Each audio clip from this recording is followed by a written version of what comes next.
Друзья, всем привет! Появилась такая, в общем, проблема. На трассе появился скрежет панели прибора вот с правой стороны. Начало так что-то поскреживать. Думаю, блин, ну что может быть? Панель вроде бы так цельная, все нормально.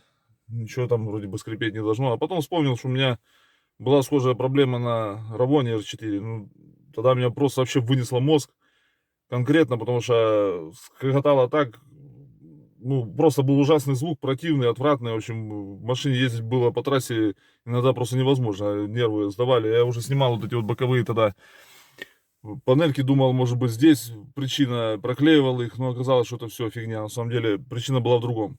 О чем была причина, я вам сейчас покажу. Причина, друзья, вот в этой накладочке, которая вот так вот здесь стоит.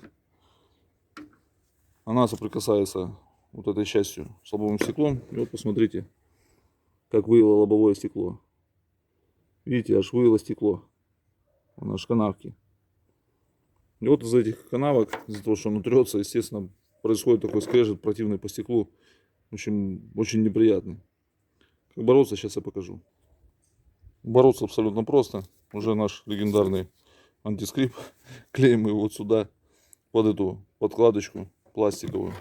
Накладочку вот эту, которая тут стоит сбоку. И все, и вся проблема уйдет. И вы забудете, если у вас такая же самая проблема, как у меня. Все.